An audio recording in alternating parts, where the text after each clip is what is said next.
Welcome back to episode 136 of the Beefy Boys Breakdown. We're the only show out there going over every single fight on every single card. That's why you should hit that subscribe button. We're one away from 150, so if you're that 150th subscriber, you'd really be helping us out. And also, I know I am fully aware that I look like a total asshole in this hat. So for that reason, whoever leaves the best roast in the comment section of this fucking hat I'm wearing, I will send you a UFC license trading card for free. So let's get the roast flaming your boy for this hat selection down in the comments. And man, prelims were gas. We're at the main card, and the main card starts off with a big surprise and a badass new fighter to watch. What kind of hat is that? Fucking brimless strap back, like a real asshole. That's a thing they make? It's a thing, and not a lot of people rocking it. I still not super sold that, and who? Well, I know who bought it. Fucking you. Who else? Who the fuck on earth marketed it? Anyway, yeah. Back to the. Sorry, I just had to ask. First, light me up in the comments. Light me up in the comments. It's not gonna be hard. I can take it. That's the all say till it happens. All right, let's get on Nursultan Roziboyev versus Bruno Ferreira. Yeah, man. So we got Bruno Ferreira, who in his own right was a stud prospect, coming in at 10-0, minus 215. Now, he was originally booked against Abdul Razak Al Hassan, a much friendlier matchup to his style, an actual kind of can feeding low key, and to go to some 6'5" Uzbekistan guy who I've never heard of personally, but has a not even salty record, 35-8-2. Like, that's no prospect. No, agreed, no prospect. 45 professional fights. He's 29 years old, and he trains out of Renzo Gracie, Philly. Wow, so he's over there with the Philly boys. Wow. Also, he weighed in at 183, which makes me think maybe he could even make 170. I don't fucking know. If Jalen Turner can make 155, anything's possible. Agreed. All I'm saying is that this was a horrible matchup for Bruno Ferreira. You're right. As far as fight experience, 45 fights or 44 coming into it, and 10 for Bruno Ferreira. Big advantage for Nursultan. Also, though, I like Bruno Ferreira here. No, me too. We took him as a show. We took him as bettors. I got to be honest, and this is fully on me. Should have done better research. Whenever they were doing the tail of the tape, Michael and me, we got in the group chat. And we're like, oh, fuck, didn't realize this guy was 6'5". Going to be completely honest. When I was making my bullish for Harrison, now height isn't the end-all, be-all. Ask Julian Arosa. But, I'll be real. When I was making bullish for Hera picks, he was only 5'10", already kind of small for the division. Yeah, well, middleweight. Kenneth was like, this is the short Paulo Costa, and I was like, I don't think that's a good thing. Well, Kyle Brialio's already the short Paulo Costa, so that already exists. But also, shout out to Paulo Costa for clapping cheeks. If you know, you know. What up, Tracy? For the streets, but but man, well, I'll be like I said, whenever I saw 6'5" in the tail of the tape, my butthole puckered a little bit as a Ferreira a bit. Granted, parlay was already busted, story of my life, so it didn't really matter. But yeah, we like Ferreira coming into this one. As people who didn't know dick about Roseboy. Yeah, now let's get into this fight breakdown, because at this point, once again, we've spent more time already talking about the fight than it actually took time for the fight to happen. Theme of this fight, and I said we didn't know much about Roseboy, about his style, his height. I don't know shit about Uzbekistan, to be honest. So, I didn't know shit about this guy. So, but to be fair, Bruno, I don't really know shit about him still. I know he has some timing. Yeah, I know he's got good timing. I know he can time a guy trying to land a bomb on him, which is Ferreira's style. Wild power punches, kind of a brawler, right? Yeah, but he was throwing a right kick and just got his kick caught on a high thigh kick and got sent one down the middle and then slept on the next hit. But that's that veteran fight IQ, because if you remember, literally a couple seconds before this whole fight lasted, a couple seconds. So a couple seconds before the finishing sequence, Ferreira landed like a heavy, like a huge leg kick, which you could tell Rosebrev didn't love. 6'5" guy, great game plan, try to chop down the tree, as they say. We've seen it work for other people in the past, this kind of height discrepancy. So he landed once, and all it took was that one for Rosebrev to get the read. Like, all right, well, next time he does that, I'm going to do this. And Rosebrev was like, all right, well, I don't like that shit, and my arms are long. So the next time he does that, I'm going to catch his leg, I'm going to feed him one down the middle. And that is exactly all it took. All it took. At first, it was like, oh, was that like a trip? Because he caught the kick with the left leg more than he hit him, and the hit still wasn't that brutal, honestly. But it was timed so perfect, and there was so much torque from like the length. Right. Like he literally punched through the target. It's kind of like a cliche kind of coach speak thing, but like whenever the 8-year-old karate kids are breaking through the board, like punch through the board, not like punch to the board. And it's like, but that's what happened. That's why it was so devastating. Like he would have hit Ferreira if Ferreira was 5 inches back from where he was. Well, and he did it again on the ground shot. Like the one. Oh, the ground shots were brutal. But the first one, like if you're like watching like the eyes of Ferreira, he's completely out after the first one that connects. It was literally like when you catch a fish and hit it on the head with something to kill it. Like it was just like glazed eyes. The open-eyed KOs. We talked about it on the prelim show a little bit, but yeah, man. I mean, Rosebrev in his debut, 6'5", cashes as a plus 185 dog, and yet another dick we got to eat. But I mean, that one was tough. But at least like probably no one on earth really felt that good about that. Oh, bro, the verdict stats were, I think, literally 99% of people picked Ferreira. So we are like anybody that's trying to troll us in the comment section, I guarantee you weren't on the 1% on verdict. Fuck that. You better send us a screenshot if you were. Yeah, you fuckers. You know what's crazy is that Rosebrev plus 185 UFC debut against Bruno Ferreira. Maybe that should have told us something that a guy that has a massive hype train, in our opinion, or should be, is only a minus 215 against a guy making his debut. That is red flags. I'm just saying. Also, Rosebrev gets a performance bonus, as he should have. I'm honestly, Fakrdinov, no bonus. God hosed. God absolutely hosed. No bonus for Fakrdinov. You're saying that as the guy that's also saying Kevin Lee's washed to shit, so. But I guess, is that Dana telling us that he thinks Kevin Lee's washed to shit too, I'm right? Saying that's exactly what I'm saying is that, hey, I think you're dead on with it. Dana and you agree, Kevin Lee does not belong in the UFC. That's a nice little rhyme right there. Yeah, Rosebrev, definitely more surprising that he finished Ferreira for sure. I don't know if in a vacuum it holds up as well. Yeah, definitely deserving of the bonus. Like this, dude, I'm watching out for this guy. We got another guy here, which middleweight needs guys, not the deepest division. Like I'm sorry, like I'm already taking him over a Curtis. I'm already bro. There's a lot of ranked middleweights where sign me up for some Rosebrev hype. Seriously, he would give Chris Curtis nightmares being that much longer and taller. Yeah, I mean Muniz. He's Amavov, He's 8 inches now. Amavov, that's very interesting. I am. It's super interesting. But I'm saying here for that. This guy has so many fights on his career. Like we don't need to do a slow build with this guy. Agreed. Yeah, he's 6'5", 45 pro fights, 28 years old, 29 years old, whatever it is. He's in the prime time, ready to be pushed. He's ready. Let's run it. Yeah, let's run it. Let's keep it pushing though, because we really want to talk about this little hedgy. Yeah, is it hezzy or hedgy? You know what I mean? Ismail Bonfim minus 265, riding high after the Terrence McKinney highlight KO. Taking on Benoit Saint Denis plus 225, lightweight division. Honestly, gas matchmaking.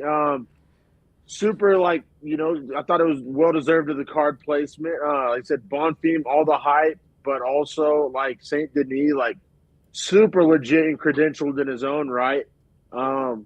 I was high on Bonfim all week. Because, Bonfim, once again, 19-4, hard to talk about the guy like some kind of prospect. He is relatively new to the UFC, but, and I'm the Terrence McKinney guy too, so I get double double hype. Like I'm still on the Terrence McKinney hype train, and he did that to him. So like a hype absorption kind of, and then even factor that in with the experience and the high level pedigree.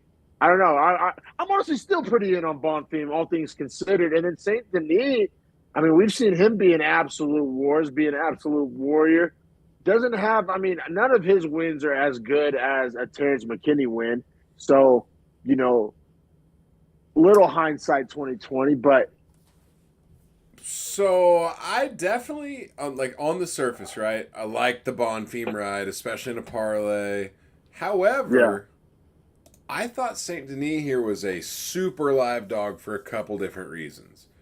The one fight that we saw him lose, right, where he just got fucking dragged across the cage by Elizeu Zaleski dos Santos, right? And Zaleski, he's gone on to do some things like that. That loss has kind of aged better than we probably thought it was going to. It's aged well, and it was also only his 8th fight in his career as a pro. It was also his first UFC fight, and was also a year and a half ago.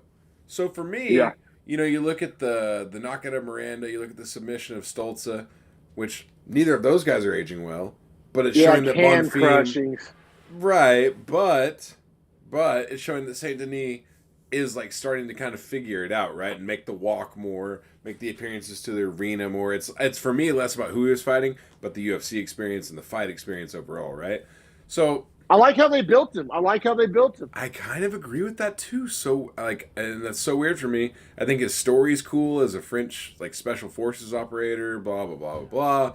Point being, he talks is that, about it too, because like he says these like violent statements, but you know he's like killed people, so right? You like totally believe him. Right, you're he's not just like some like you actually murder high value targets with weapons. Oh, you know what I'm saying? Yeah. The perspective change there is crazy. For sure. And like I said, a lot of fighters out there pop off on the mouth and make these like violent, like kind of statements. But he does it with this like just 1,000-yard stare that like you believe him for sure. No, man, as soon as this I was just gonna say here's what made me think he's a super live dog. Bonfim opened at -190, got bet all the way up to -325 at the highest I saw it. That is definitely an overcorrection from people seeing the Terrence McKinney win. Now, I don't know if that's an overvaluation on Terrence McKinney or what it is, but what I think it most importantly is that Saint Denis opened it +160 and got all the way up to +260 at one point. And I think that value is insane when you talk about someone like changing the odds that much. Now, as of 2 days ago, I saw him at +250 still, and today when the fight started, +225. Big money came on him late. And sharp money.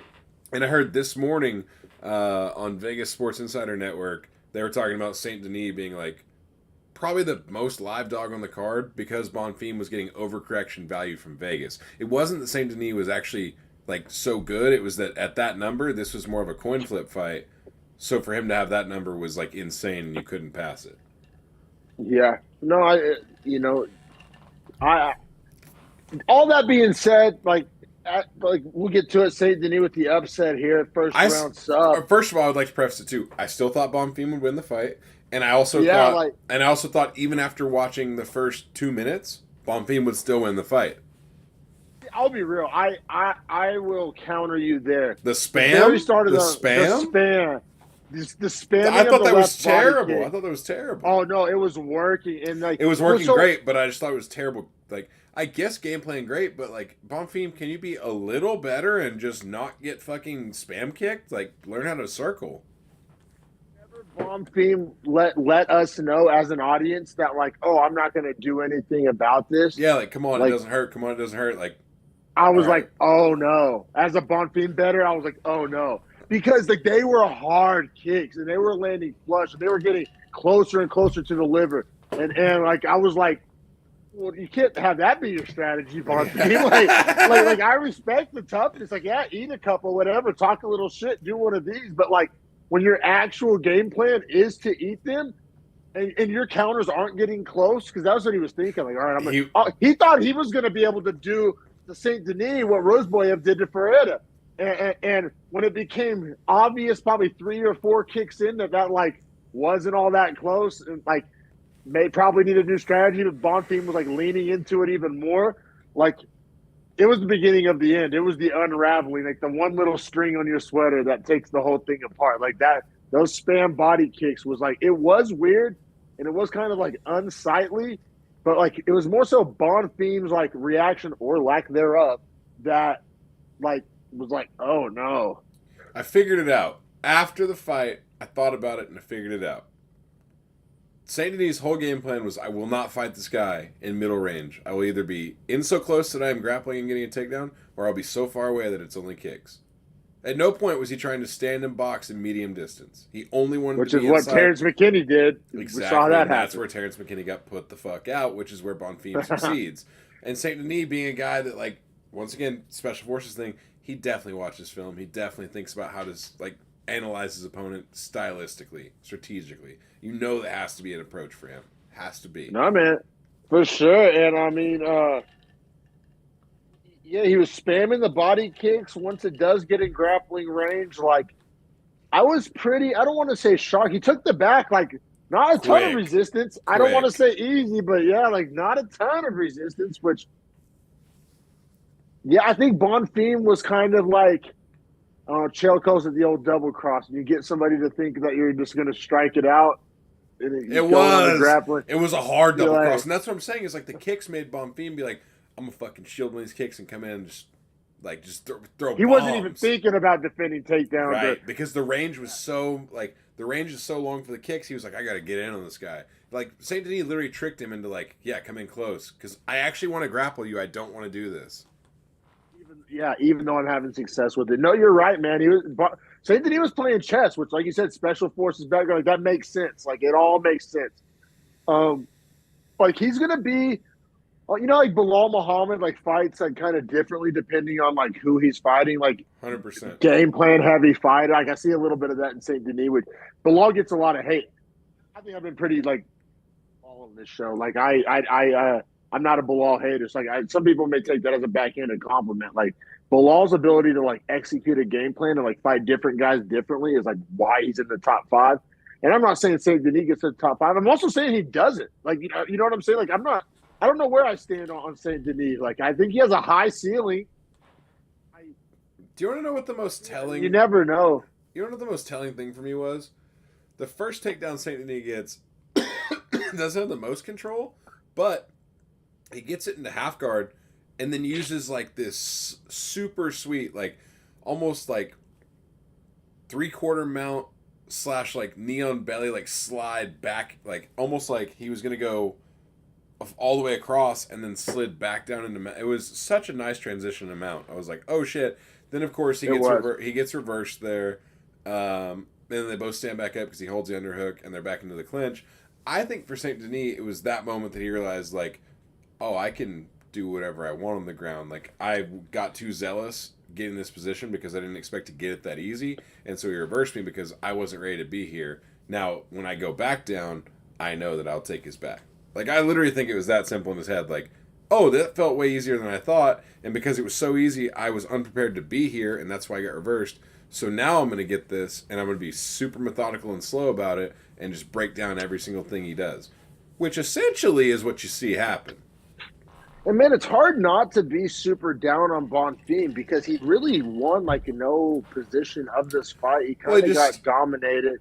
He just has. I mean, he fought a super strategic fighter, and like you saw the style that will disarm him, which is really bad because we talked about film, ad nauseum here earlier.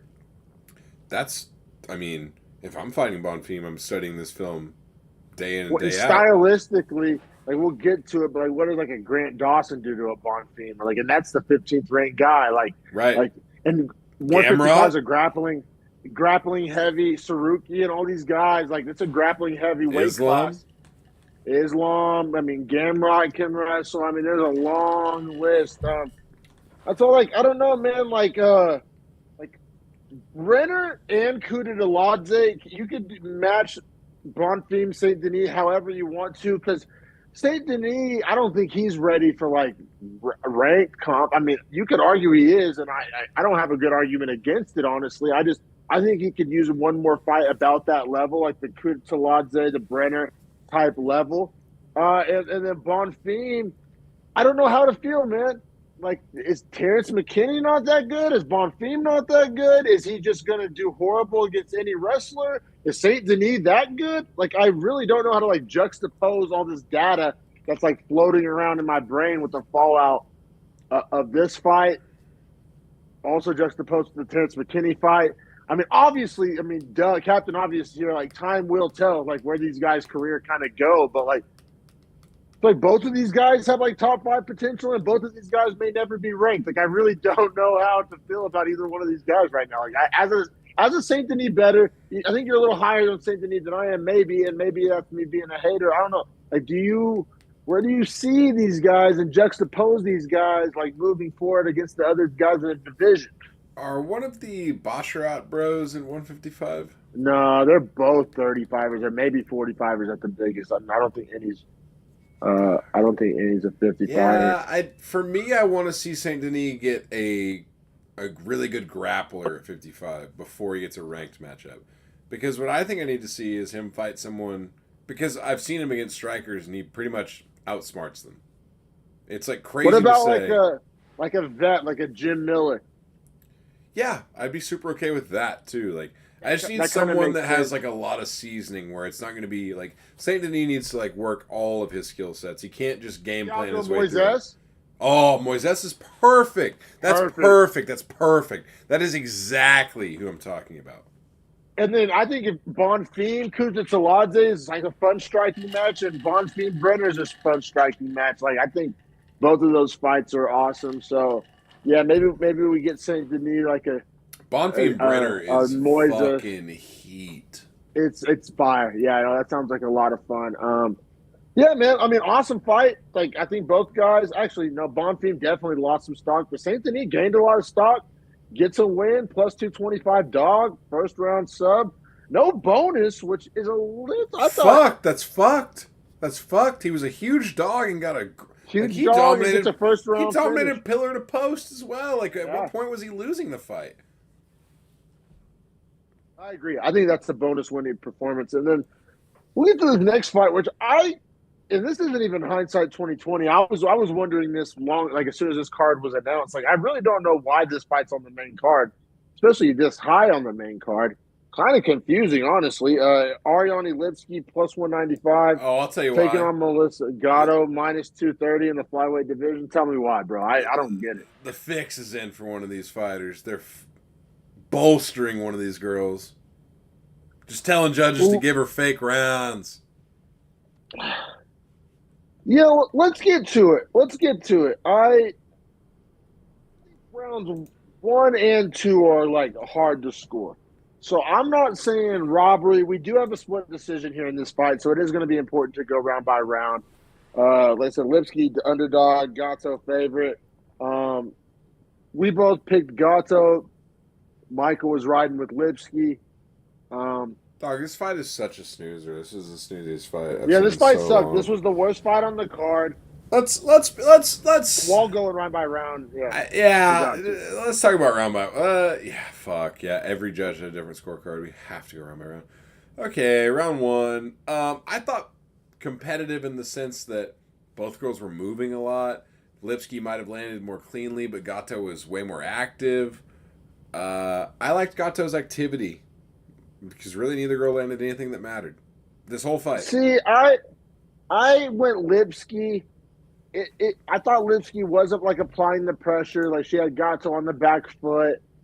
And as absurd as it is, I do have the word damage in my notes. Now, it's like, I'm not saying there was a ton of damage, but I think some damage is more than no damage. But you could even argue against that because, like, I just thought, well, neither girl was, Francis Ngannou. I thought Lipsky's punches did have more something on them. I really did. All right. I mean, I'm not super bullish. I have the word close and snooze in all caps. So, like, snoozy rounds are hard to score. Close rounds are hard to score.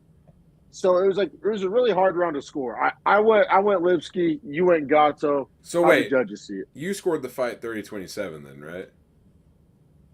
No, How? Okay, I gotta treat you like one of these.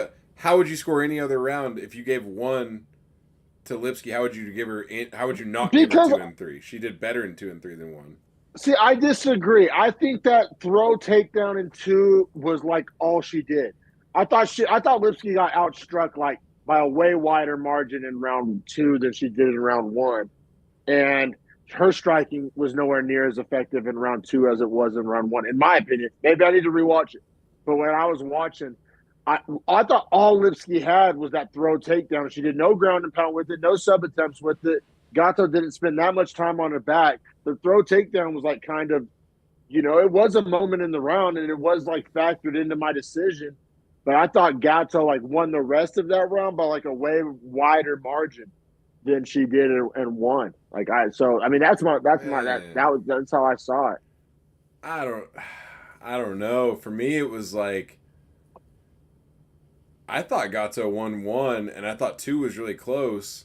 So in my eyes, it's like, well, I mean, Gato finally like picked up the volume enough to a point where it was like, well, you can't really argue the volume at this point. 26-12 in the round, and I know strike numbers were like more than doubled it. Strike numbers were very like swaying in a significantly bad way because like none of Gato's strikes were impactful. Senko and Fitzgerald. Hold on, like there was two things happening here. Senko and Fitzgerald were trying to like dunk on the significant strike numbers, like saying, "Oh, it doesn't matter," blah blah blah. It doesn't matter if Lipski's cracking her, which she wasn't. Which she wasn't. If I Lipski agree. like had a couple of like big elbows or flying knees or like just a clean left hook, then sure, the significant strike numbers aren't the end all be all. But getting one judo throw takedown that you do nothing with doesn't make the significant strike numbers not matter, especially when you get doubled up. All right, but let me ask you this. She lost the first round 19-12 in significant strikes and didn't get a takedown. So how does she win that round? Because she didn't get like doubled up, and I thought she landed the harder strike. 19-12, 26-12. That's not a big margin. They're close. They're close though. Right. 7 more strikes in 5 minutes. That's not that far apart. One is like 50% better, and one's 100% better. Yeah, I guess I struggle to give Gato 2 and not give her 1, and or to give Lipski 1 but not give her 2.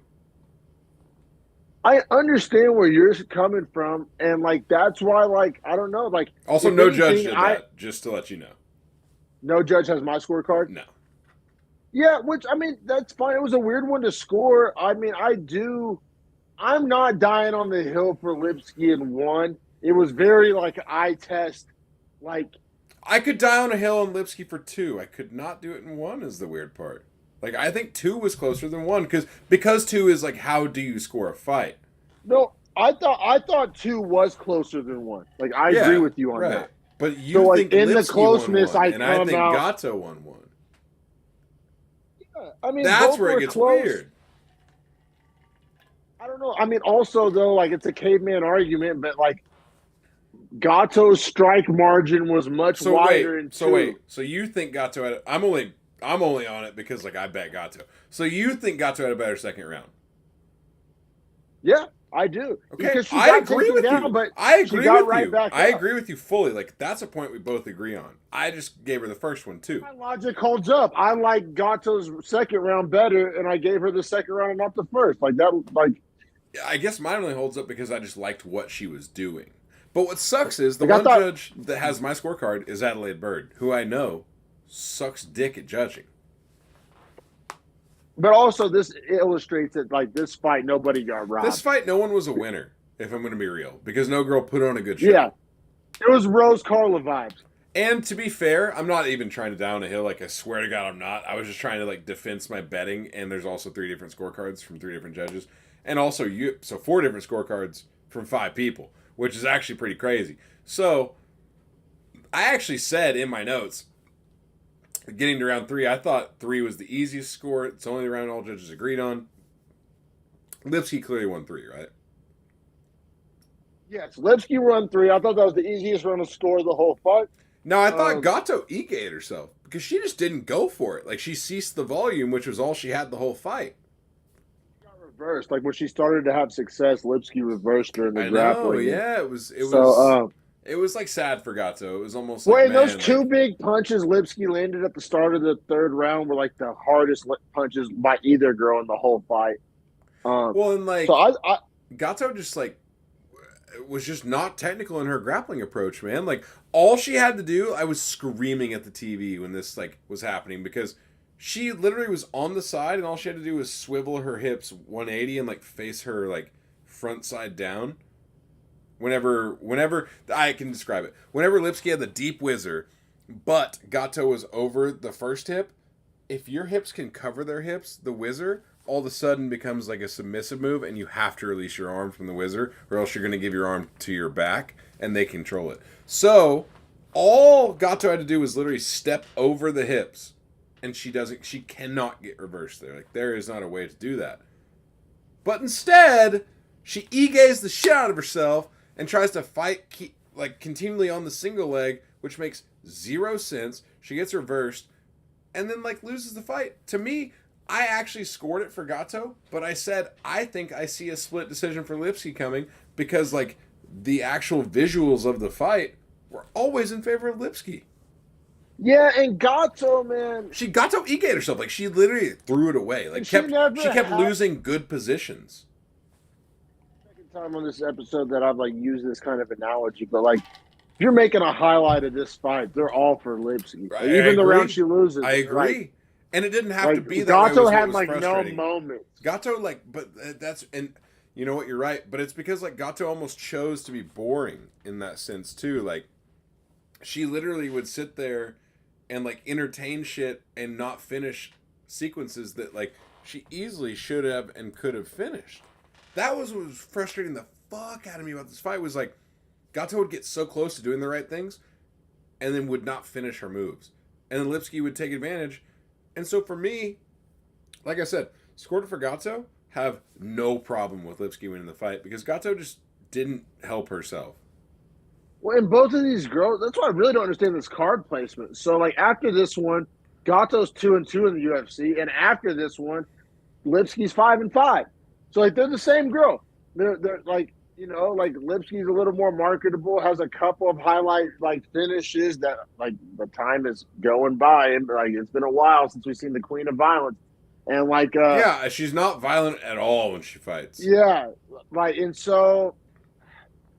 I just don't understand the card placement. I think if this fight is taking place on the prelims, like the fact that this fight was over the Ivanov Romanov fight makes no sense. Like this fight gives me Petrovich Carolina vibes, but for some reason it was treated as if it's something better than that, and I just see it as like the exact same like level of fight. Honestly, the like, fact that a girl that was same division, the fact that a girl was 6-0 in the flyweight division, making her UFC debut, was fighting after ranked heavyweights that each have 3 or more fights in the UFC is absolutely absurd. There's like bout order and like card. Like that doesn't even make like if I was a boxer and you were like selling a pay-per-view and you told me I was ranked at a heavyweight and that these women were fighting ahead of me, no, it's not even sexist. It's just like weight, right? Like, hey, I'm a heavyweight. Like, I'm gonna fight near the end and I'm ranked. Well, just ranked versus unranked. There's so many like arguments to be made for sure. But I'm saying Romanov was in a main event, right, with him and Volkov. Yeah, but main event. Yeah, 100%. But if it's all 14 versus 15 matchups, like literally every single weight class, heavyweight's almost always going to be the last one. Yeah, like out of all which weights. we usually don't like that logic, but this week it holds sound. But yeah, man, we'll keep it pushing on introducing this next fight. I got to take a piss. I'm not going to lie. I'll be right back. Yeah, I got you. I love this next fight. This is a hype train me and D-Mac were riding. This is one where I was not going to backdoor parlay bet against him. I actually love Michael Morales here. This is a welterweight fight. This is Max Griffin, plus 210. Oh, shit. D-Mac left the call. I don't know if he meant to do that. He'll rejoin. Michael Morales, minus 250. So, big notes here. Michael Morales, that is a hype train that Dominic and I, we're trying to ride, essentially, right? Like, the dude has showed out. I believe he fought... Oh, nah. No. That's a different guy. It's Omar Morales. Now, Michael Morales is a guy that's supreme athlete. Like, they put him in a combine. I don't know about 40 speed, but it seems like 3 cones, seems like shuttle, seems like a lot of it. Texting Dominic to get him back on here.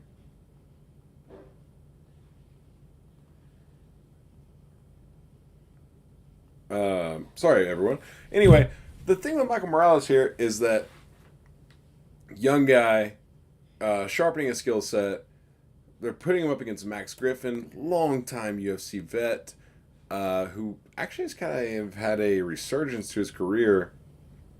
Impressively so, too, because you're talking about the welterweight division. Not an easy place to have any sort of resurgence in the slightest bit. What I really think, I mean, Max Griffin also plus 210, Michael Morales minus 250. The reason Dominic and I actually the reason that we liked this pick and wanted to ride with Morales was simply the number. I think this was a minus 360, a minus close to 400 value here we're talking about, like maybe minus 330 when late money comes in because people want to try to throw up sprinkles or whatever. That being said, all right, Dominic should be able to rejoin, so we're just going to wait on that with him in the bathroom. Now, that being said, this was a fight that I gained a lot of respect for Max Griffin in. Now you're going to look at me and think, well, what are you talking about? You just said he had a long run in the UFC. He's a vet. He's been there. What I'm talking about is that it was a rough start for Max Griffin. It wasn't like he was just out there being a world beater, the next guy up for a title shot. It was none of that. In fact, what it was for Max Griffin was a long and arduous road. It wasn't something that I would even want to have to go through, really, because he never got favorable matchups. The UFC never showed him love. And, there's a multitude of reasons that go into that. I don't know what, per se, the specific one is that they put Max Griffin in the spot for. What's up, Dom? I'm just giving an in-depth diatribe over here of Max Griffin plus 210, Michael Morales minus 250. But why we liked Morales minus 250, right? Like, that number seemed deflated. And what I was giving the background on is the resurgence to Max Griffin's career, which is pretty much afforded us this number, and how he just had bad luck, horrible matchups. Like, if you look at who they made him fight, when they made him fight those people, he was never getting the love from the UFC. So that's one of the things I talked about, is like, he just didn't ever get the real love from the UFC the way that they could have given him, like building a prospect. Now in the inverted view here, Michael Morales has kind of gotten the non-arduous short road to big names. Now, like I said, and I broke him down a little bit too, highly athletic, very explosive, crazy skill set, very young, nice hands, long, tight in the pocket. I mean, there's a long list, a plethora of things that I can and will say about Michael Morales. However, minus 250 is not one of the things I put on the list, because that was a miss. It was simply a miss. Yeah, bro, I loved Morales. This was probably my lock of the week. This and Fakardinov, that's why I was so high on my even as a Bonfim bullish Bonfim better, I knew that his matchup with Saint Denis was way harder than Morales' matchup with Griffin or Fakardinov's matchup with Lee. So even that's not hindsight 2020. I knew that even going in as the advocator of this hype train parlay, that the Saint Denis was most likely to get the upset. Yeah, man, Max Griffin, he's 37 years old. And, yeah, he is on, a little bit of a nice run here, I guess. I mean, he was 1, 2, 3, 4, and 1 in his last 5 coming into this one, and his only loss being to Magny. But his wins, are aging poorly. No, that's the whole little diatribe I put in there, was that Max Griffin, the guys he had to fight in the start of his career were guys on the way up, and now they're rewarding him with guys on the way down. But it's almost like an anticlimactic build, because you gave him all the names that would build him early when you should. He failed all those tests. Now he's beating guys that don't matter, so there's not any tests. So it's kind of too little, too late. Yeah. Yeah, exactly. And he's old. Now I said it is a renaissance and resurgence in his career, because it's the most UFC success he's ever seen. For sure, but Morales, dude, he's literally built different. Like I know people overuse that term, but when you see him standing in there next, I don't think Max Griffin's considered like a small welterweight. Like I mean, he may not be the biggest one ever, but he's pretty average size welterweight, I'd say. And like Morales literally looked like a middleweight in there. I mean, he was. Morales looks like he could work out for a month and go play receiver for an NFL team. Like he's What, fucking like, 6'1", 6'2", 200 pounds. 6'1", yeah, Like he's an I NFL guarantee you, receiver, like by like size. you stand him next to Sean Strickland, you ask somebody walking down the street which guy's in the bigger weight class. They may pick Morales because he has more muscle. Well, especially if they're in jeans, because Strickland's legs Yeah, hold all of his weight. Like their chests and torsos are probably the same size, and Morales is probably longer. no, for sure. Morales is just built crazy, and I know I'll be the first to admit, like I love a lot of things about Morales. Not the most like high level like game plans and like not even the highest like fight IQ. Like he is kind of a guy that's like out athletes you in a lot of ways. But like certain guys can get away with that, man. Like certain receivers, if you're like Tyreek, don't need to know every single route. Just go Agreed. be the better man. Like go beat the guy standing across from you. Like I he don't need the same route tree that like Devontae Adams has because Devontae Adams runs like a mid 4.5. Like he needs the little technique. Now we'll see how far. Like eventually that may bite him in the ass. But like right now, this level of competition, and he's only 24 years old, so the technique that'll work itself out. But like he's just going in there and like being the bigger, better man, athlete, fighter, whatever word you want to slap on it, man. He's just different, man. But that being said, I give Max Griffin a close round one. I did I too. was I'm so started, glad you say yeah. that. Like we spent so much time talking about how the UFC, well, I did at least, talking about how the UFC hated on Max Griffin, put him in all these bad spots. It's finally giving him good spots until now. And all that being said, as the dog at plus 210, honestly opened up round one and like had more activity and was keeping Morales on the back foot and didn't allow Morales to kind of walk him down, which Morales seems to be like kind of a Nate Diaz kind of a guy. Like he needs to be like walking you down, picking his shots, being the bully. Like he's a bully fighter, and I'm really glad that we got to see that because that's going to matter in future bets. Well, we got to see his eyes swole shut, dude. That's why I had a caveman logic for round one, bro. Like Max Griffin, I don't even know what the strike numbers. Morales probably won the strike numbers, No, but Griffin did. okay, fair enough. But like he definitely won the damage battle. Like Yeah. Morales' eye, I had never seen it look like that. Be real, Morales, extremely handsome individual. Looks like he should be on the cover of a fucking magazine. Like I had never seen that fucking Not with gorgeous that eye. face I with was any going to say, not fucking with that right eye.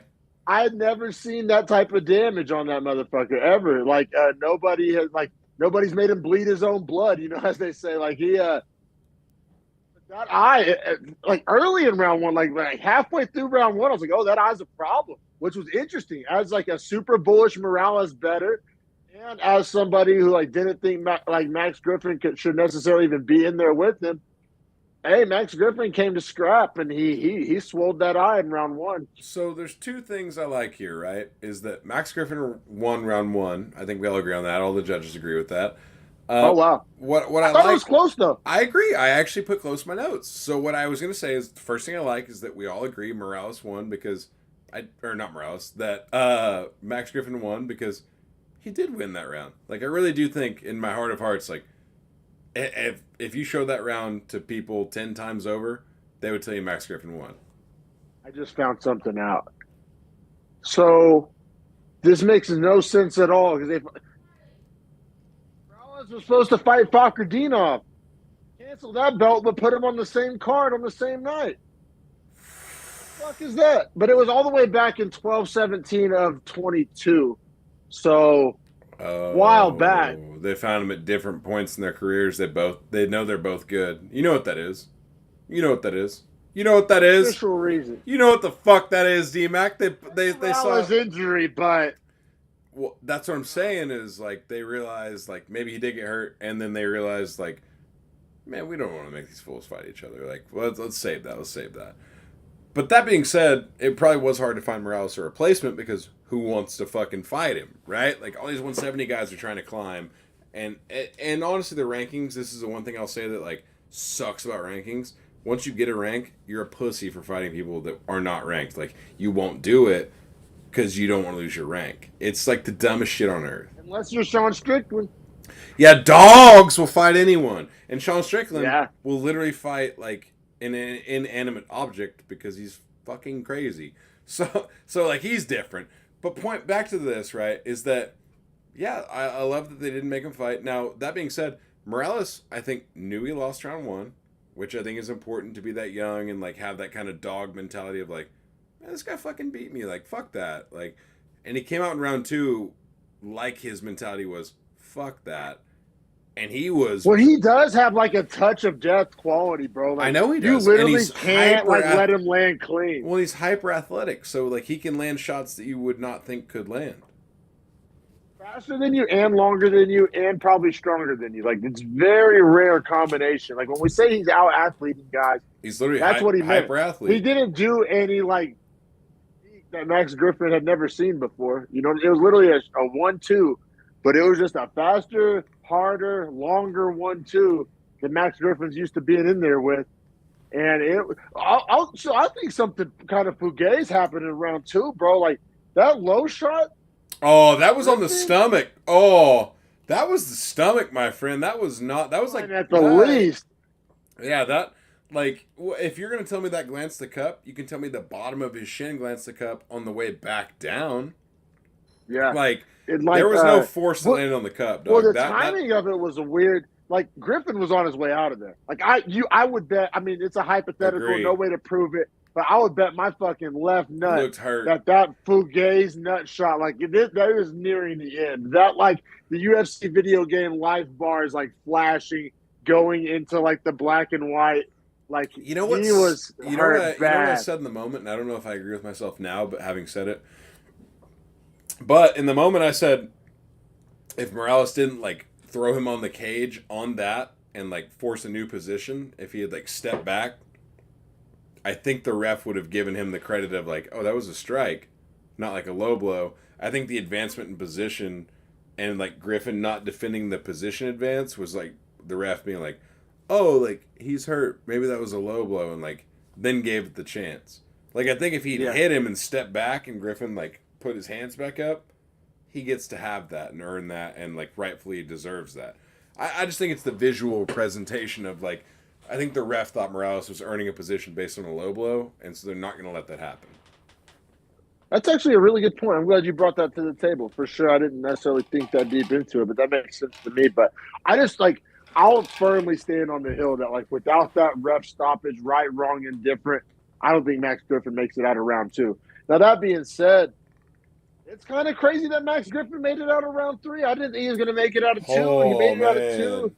And then, it was just 1-2s. Like, it was nothing special. Like, it wasn't any kind of crazy kick or, like he fought solid in round 3, but, like, it was almost like it. You know what it was, man? It was watching a team that makes adjustments versus a team that doesn't make adjustments. That's literally what we saw is, like, Morales, like, got better as the fight progressed, and Max Griffin gave him what he had, and that was the game plan. Well, it's cool because, like, Morales, like, I think he knows that he's just like, I'm going to out-athlete you. I'm going to out-mean you, out-tough you, out-scary you. Well, he was literally doing, like, Nick Diaz type shit in the second round where he was, like, flexing at him, was like, come on, and then just, like, throwing crazy shots and shit. But I think that was to, like, more of him. They kept calling it showboating and stuff, but I think it was more like that's the type of fighter he has to be. Yeah, he's not a wonder boy. It's a mindset. It's a mindset. He's a mean grinder. Like, I don't give a fuck what I gotta do. Like, drag me to hell. I'm gonna drag you there. Like, we're gonna stay there together. Like, he really enjoys like a dog fight. And like usually with prospects, when they get in a dog fight against a dog, they lose. Like, he responded really well to that adversity. Well. Like, I thought the mental aspects, like overcoming adversity. Yeah, the mental aspects you saw to Morales were bigger than the physical aspects because we already know about the athleticism. We already know. Yeah, that wasn't. You're right, but like the mental matches, like Yeah, the fucking Goliath body he has for sure, man. And I mean, all three judges scored 29-28 for Morales. I think that's really the only way to score it. I mean, Yeah. unless it's 30-27 Morales, honestly. Agreed. Yeah, Like I think one was close, but Griffin edged it, and then I mean, all judges agree with us. We all agree, lockstep. yeah. This is not in any way or shape a Lipsky Gatto fight. No, not at all. And we got to talk what's next. And like, I think so the only thing that sucks is the back end of welterweight is either booked or like in the same type of position as Morales. Like Perhead is booked. I forget against two, but he's booked. Pajeda, J, Wonder Boy, yeah. Well, all right. So Perhead is fighting Wonder Boy. JDM is fighting somebody that's not going to be named Morales. Why? I think they'll give it to Vakardinov before Morales. Personally, he took less damage. Like that eye, it's a thing. Like I think point. Great point. But I fully respect Gary, that. they're not going to make that matchup. They're Nope. just not. Chiesa is interesting because he's booked against Holland, but nobody thinks that fight's going to happen, including Holland. Magny is the classic example, but like, how many times are we going to do that song and dance? Like, I guess one more. Like, I don't. Do you do Magny? Like, is it just the classic gatekeeper Magny session? Okay, no, I disagree with that. Actually, here's what I think. You already named you already named the guy who's going to fight. It's just which of the three. So essentially, if Fakhretdinov gets the shot against Magdalena, you got Buckley and Holland just sitting there waiting to fight who? Michael Morales. Why not? Both are great names. And Buckley. It's going to be Buckley. but same is true with any of the three of them, right? Like all of these guys are interchangeable in a place where like you can build and use any of them for different reasons, right? Like Holland and Buckley established names that can still climb in the division. The other guys, young names that need the star power to build off of, but aren't bad for guys that aren't ranked to fight, like Holland and Buckley. And the fact that they already booked Fakhretdinov Morales, you know what I'm saying? Like the fact that fight was already booked once, like they could just book that again. Like they could. I'm not saying it's like the number one best option for both guys' career, but it would be insane. It would be a big fight. I don't know. Yeah, you could. Or you could do, like if Chiesa loses to Holland or pulls out from Holland, you could do that. You could do Magny. Hell, you could do Luque. I mean, I make the most sense in the world, but Luque, I mean, he can't be in good graces right now. I don't think he's really in the position to pick and choose. If they wanted to put Luque in a position where it's like, hey, don't fight for a year and don't make any money, or fight Morales, like, I don't know how much leverage he has to say no to that. I'm also not saying that's like the clear-cut, like obvious choice to do, but I don't know. You can do a lot with Morales, and I don't know. I want to keep it pushing to Dosman Gulov because we're gonna have to have a very similar conversation after breaking that one down. You think Rozaboyev fights at welterweight? Like I said. I'm just playing. Or you could do like a vet feeding, like a fucking Matt Brown. Yeah. Robbie Lawler. No, Robbie Lawler's retirement fight is Robbie Lawler fights Nico Price next week, and I don't know. It's a guaranteed retirement. Let's bet on Nico Price, though, right? I also just am not a Nico Price guy. That's probably a no bet for me. I don't know. Guy's retiring. Let's bet on Nico Price, right? You're probably right. Nico Price is so mid.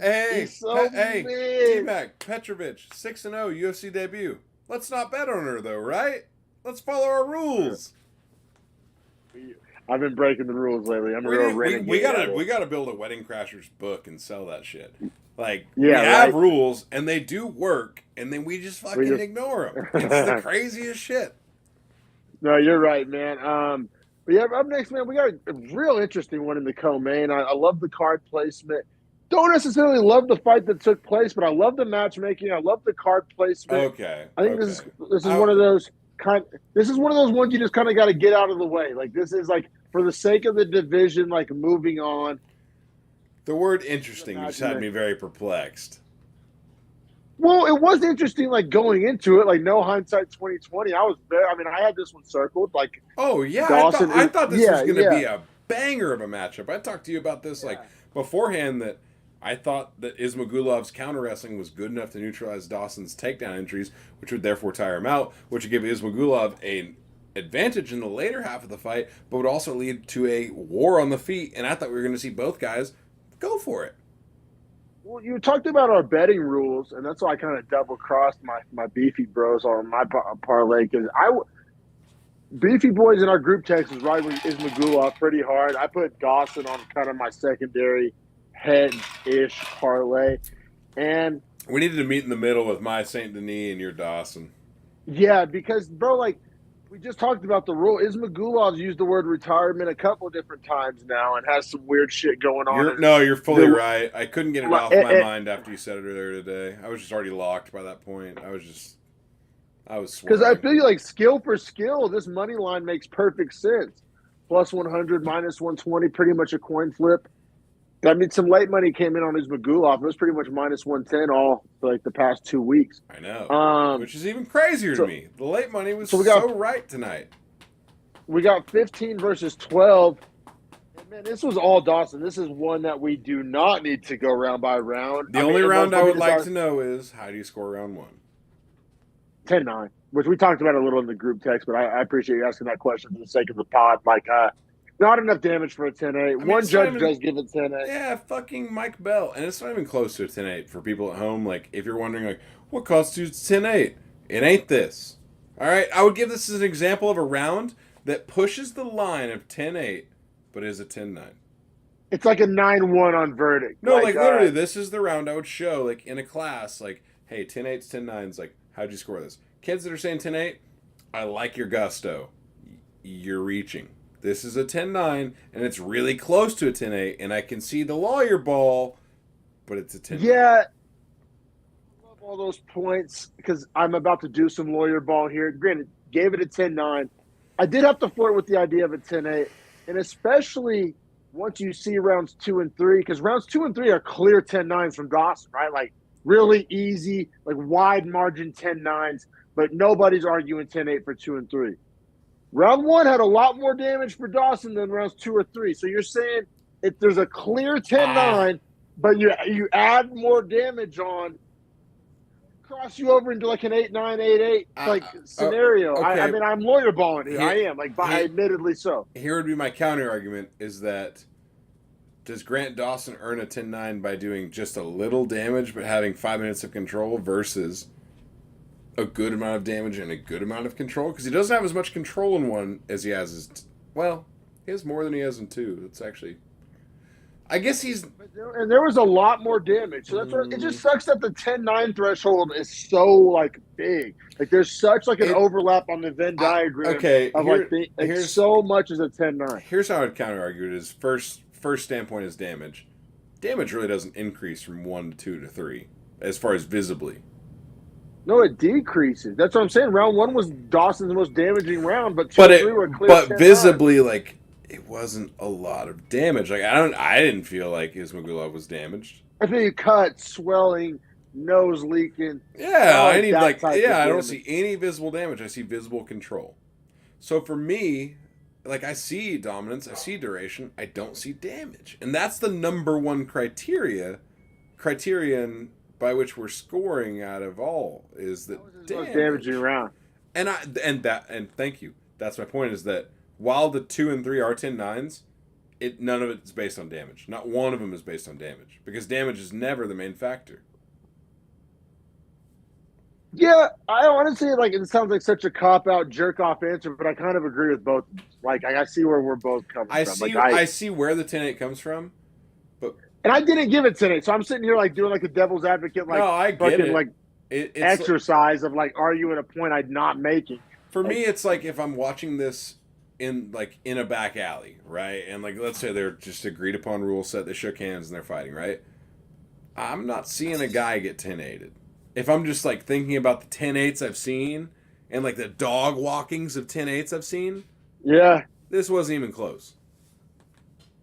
Yeah, and I mean, honestly, like, we've probably spent even enough time arguing that point because it's a moot point. And Dawson won 100 times out of 100, hell, 1,000,000 times out of 1,000,000. Every round, what was the control time? Let's see it. This stat is unfucking believable. And of course, the one guy on Twitter that loves it is Aljamain Sterling.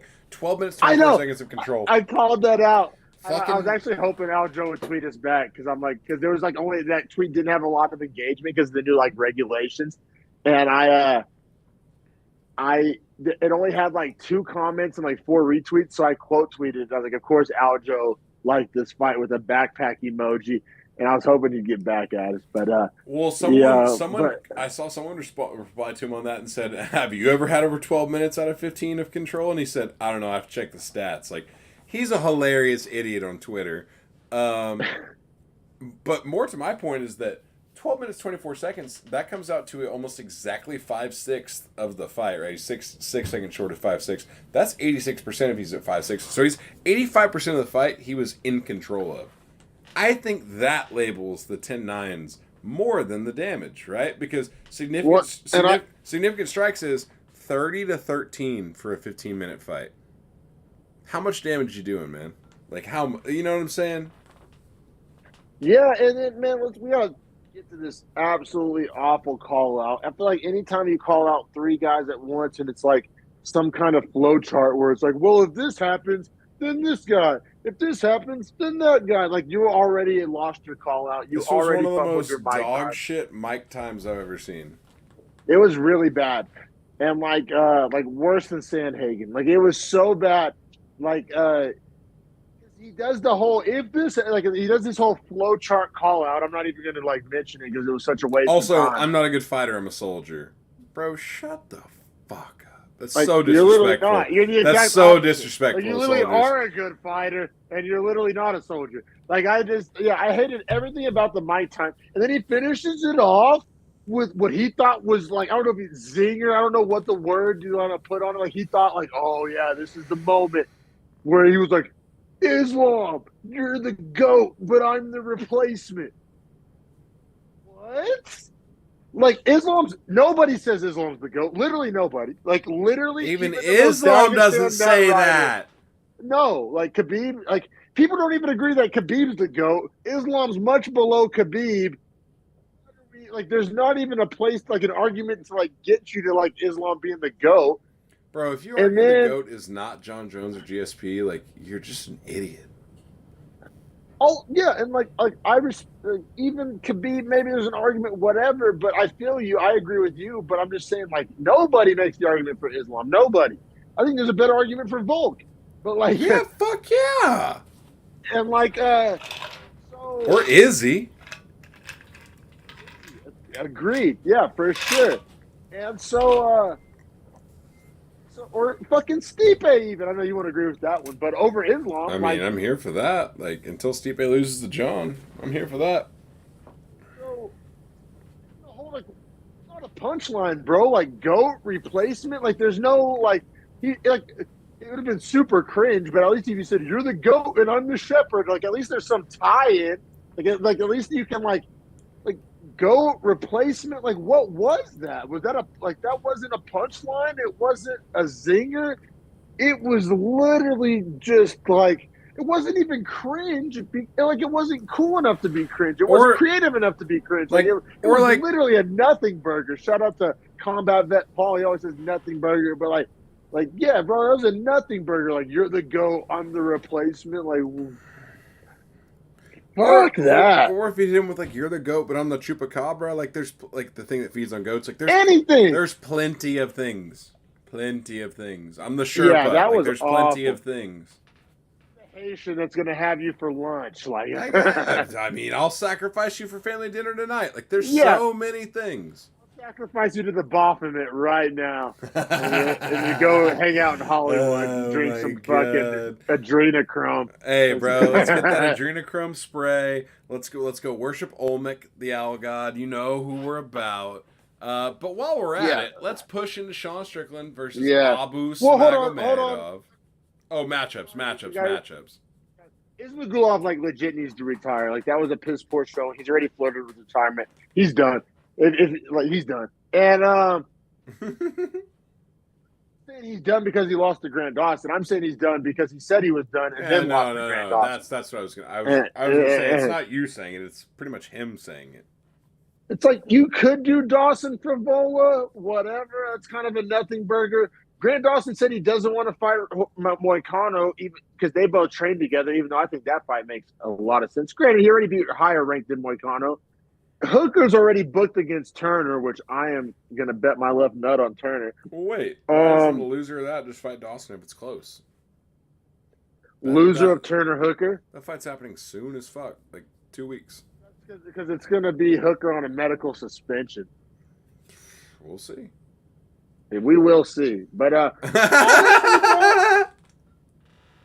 and see, RDA's a welterweight. He's literally said, I think on podcasts that he's not really trying to make 155 unless it's like for like Connor or Chandler or some big ass name that he's not going to get.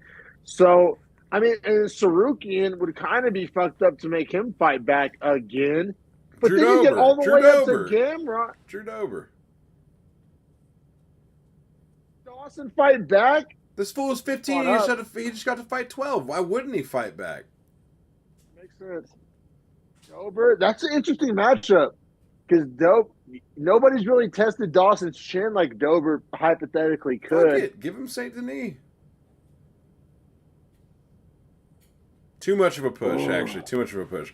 But I don't hate it. That's actually kind of a fire matchup. Well, the matchup is you give great. a guy like Saint Denis a one-dimensional thing to prepare for. And Saint Denis is a good grappler and is a cardio monster, and Grant Dawson is like a 10-minute cardio monster.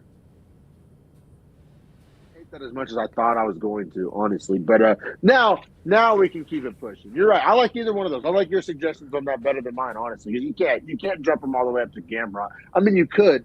But yeah, I don't think Gamrot wins that anyway. I'm just not trying to reward Grant Dawson for essentially holding a body triangle. Gamrot Dawson? That sounds awful.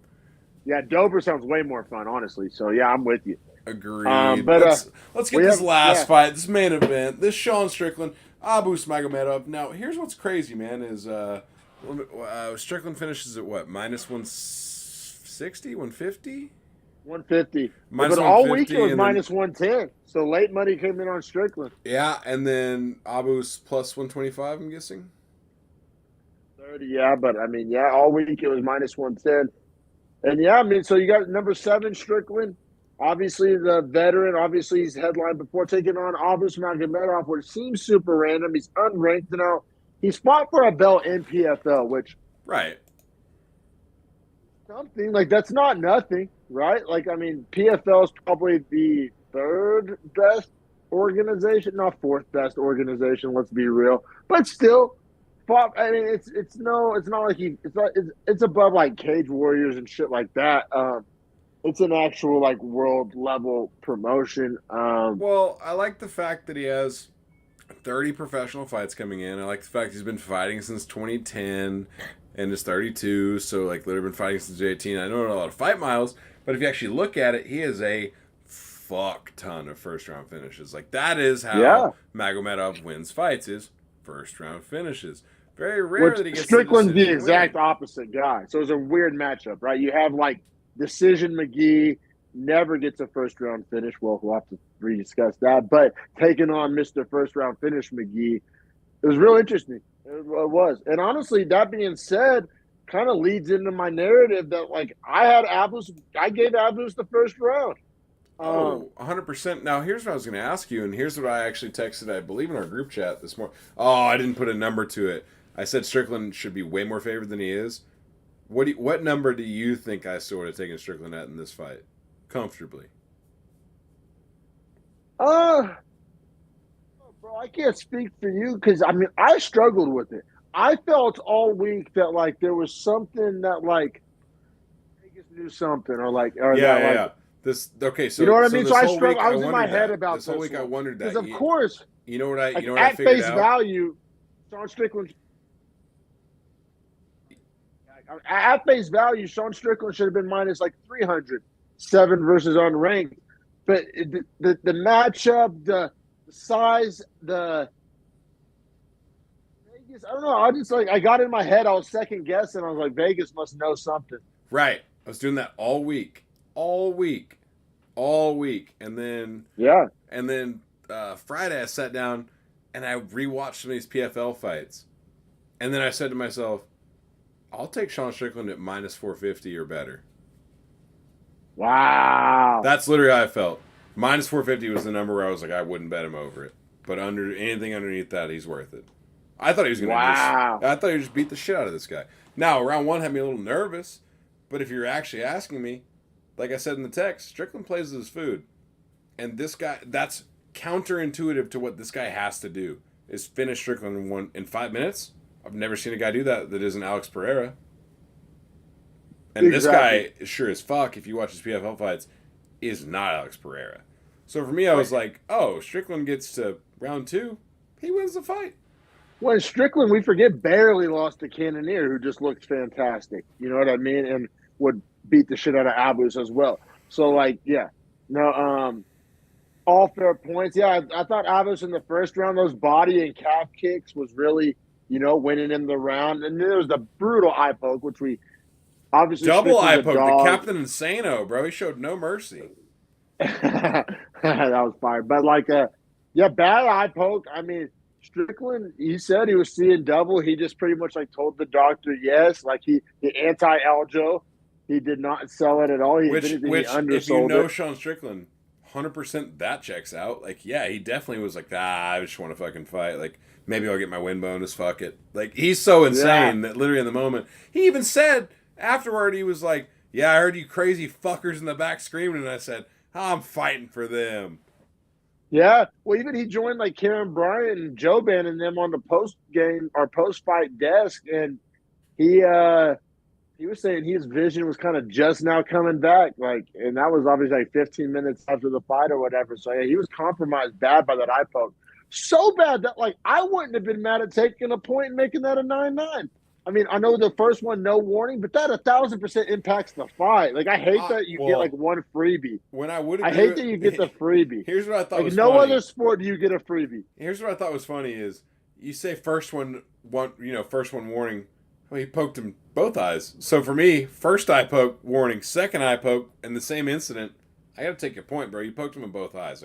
I got to take a fucking point. Imagine if that was in football. There's an egregious pass interference, and the ref's you do that shit again, you're getting 15 yards. Yeah, it's no, motherfucker. It doesn't matter if it's the first play of the game. The rules. Yeah, no other sport. Basketball, hard, flagrant foul. Opening tip-off, it's hey, watch it. What? Yeah, committing a flagrant one and being refs now I know that was an accident, so it's actually just a regular common foul.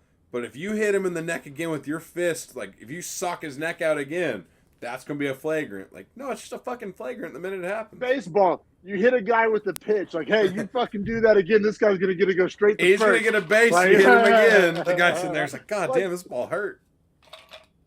Sport does that. There are some ticky tacks where I'm glad that's an option. But I think if a fight impacting foul happens, a bad fence grab, a bad nut shot, bad eye poke that impacts the fight and the fighter, take that fucking point, man. I'm sorry. I agree with you. And I think Sean Strickland was or the ref was well within his means to take that, Mark Smith, to take that point from Abus. He did not. Strickland ends up losing the round on my card, for sure. Now, as it happens, round 2 comes out, and Strickland has completely downloaded the reads, made all the adjustments, and he just starts lighting Magomedov. Well, Abus's cardio is looking sus already. Bro, that's insane, by the way, to have 5 minutes of cardio. In a 5-round fight. That's insane. No, for sure. So Sean Strickland essentially just weathered the storm, which that's his path to victory, right? Was even if, granted, nobody saw a finish coming, but everybody picked Strickland by decision. Literally, even Verdict backs that up. That was the most popular pick by a wide margin. Strickland by decision. Everybody was riding Strickland by decision. But if Strickland was going to get a finish, I think we'd all say it was going to be in the 4th or 5th round, just due to pace and volume and all that. But he pretty much gets that style of finish into Strickland. Talked about it on the post-fight desk. He said, "I never knocked that guy out. He quit." I love so much that he said that, because that was He literally like hit him with like He dropped him with the 1-2, but he never separated him from consciousness. Well, no, and that right cross that landed, I literally looked over at Kenneth and I was like, did that really drop him? And Kenneth's like, he just wants out of here. And I was like, yeah, he does want out of here. 1000%. He was toast because there had been like 5 flush 1-2s, and like what I loved about Strickland, as soon as he would get, I almost said Procordino, as soon as he'd get Abus backed up against the fence, he would just like unleash. Oh, the combos were unbelievable. Like the uppercut, hook, jab, straight, cross, right. Like it was insane type shit where I was like, oh God, this is brutal. Yeah, and no individual shot was brutal, but like the combination, it's like on Tekken where like each combo, like you get more points than the one before it. You know what I'm saying? Like they just like snow piled on top of each other. What do you think about so moving forward, what do you think about a Strickland Costa matchup? Yeah, so Strickland gets to finish at 4 minutes and 20 seconds, drops him with the 1-2, proceeds to ground and pound him out. He was well on his way to a 10-8 before that. So, yeah, I mean, Strickland just separated himself by a wide margin in round 2. And I was thinking, I looked at this before the show, and yeah, Paulo Costa is really the only one that makes sense because Duplessis booked. Vettori needs a lot of time off. Cannonier, you can't make him fight back after that performance. And you can't make Strickland fight back after this. Yeah, Whitaker booked. You can't give Strickland Brunson. Pereira Good, I think you got to do Costa. And Costa's like out of a couple fights. There's been a lot of weird shit happening with Costa. Bro, the fucking Twitter online shit talk battle between these two, if they actually want to sell it, are you fucking kidding me? Would be fantastic. Unbelievable type shit. Like wet dream for the UFC as far as guys that will just like talk crazy shit. Like shit that doesn't even make sense. They'll just say, dude, like they don't give a fuck. Neither of them. And we used to be on heavy on the train of like, oh, you can't book Paulo Costa at middleweight because he won't make weight. But Strickland's the perfect guy to book him against. Because if he does pull that shit, Strickland ain't going to pull out. He'll take that extra like, 20-30%. Like, I'll take his 20% and I'll fight him 10 pounds up. It's the perfect matchup. It's like it's a fight night main event all day, every day. All day. The fans would love it. Fuck me, that's great. Like, that might even be like an arena fight night, not even an Apex fight night. Strickland's like literally the UFC fight night, like, hero champion, whatever the fuck you want to call him. Like, that is the best role on earth for that man. Yeah. For sure. He's like 5 rounds. He's like only what we thought Kevin Holland fight was going to be. Right. Kevin Holland's proven to not be like top 5 level, but like Strickland's good enough that like he's like what they wanted Santos to be. How Santos would always get those fight night main events, but was never good enough. Like he's good enough. Like Strickland's just good enough. I heard a Vegas insider refer to him as Mr. Number 4 in the middleweight division. He was like, there'll always be 3 guys better than him, but that guy will never be outside the top 5 until he chooses to quit. I agree, man. Fucking really agree. Crazy good take, right? I was like, damn, that's such a good take. Like 5-round cardio all day, good chin, good takedown defense, great like, stand up. If you IQ. get a takedown, he stands up, does not give a fuck about you trying to hold him down. Camp / corner / gym, all that. Like, yeah, no, young enough. I think he's 32. Got a couple more years in the tank. Like, he's right there, man. He's right there. And personally, a lot has to happen, but not that much. An injury here, an injury there, whatever the fuck. But, like, I'd much rather see him get the title shot than Duplessis. Me too. And that was honestly, like, when they gave him the Pereira matchup, it was like feeding him to Pereira, which is fucked. But, like, it was a chance for him to win and get the title shot. And his story with Izzy is fucking great. So if he could beat Costa, he could actually slide himself into that, like, secondary position behind Cannonier or Whitaker or Duplessis to get that next shot. I actually love Strickland in this division, man. I want to keep him moving. I want to keep him running. He is the top 5 gatekeeper, if not a guy that deserves at least one shot at the title. No, I agree, man, for sure, bro. And honestly, I think we should save the preview. Let's try to get together sometime in the week. It's International Fight Week. It's a big one. I think we should save and do an actual preview episode if you're down. We can try to figure out some time and all. I am down. When you get back? It has to be Saturday because I'll be in Mexico till Saturday morning. Well, even if we don't get to, or maybe I can do a solo one or whatever. Honestly, I would do it now, but I got to feed and make dinner.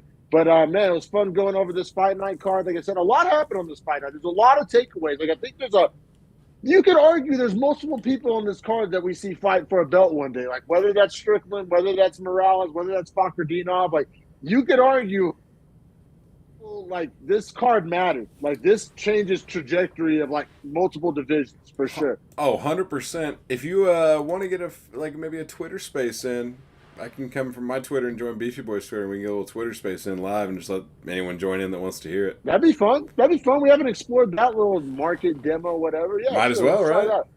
Yeah, bro. Safe travels on your way to Mexico, man. Like I said, I don't know if anybody subscribed over the course of this episode. We are one subscriber away from 150. Subscribe and DM us on Twitter at Beefy Breakdown. Let us know you're the 150th subscriber, and I will send you an officially licensed UFC trading card. And it won't be some bullshit either. I'll make sure it's something cool. So yeah, get us that 150 subs. You have safe travels to Mexico, my friend. Don't get kidnapped. And yeah, bro. Next week's International Fight Week. Can't wait. Yes, sir. Cannot wait. I will see you for maybe a Twitter Spaces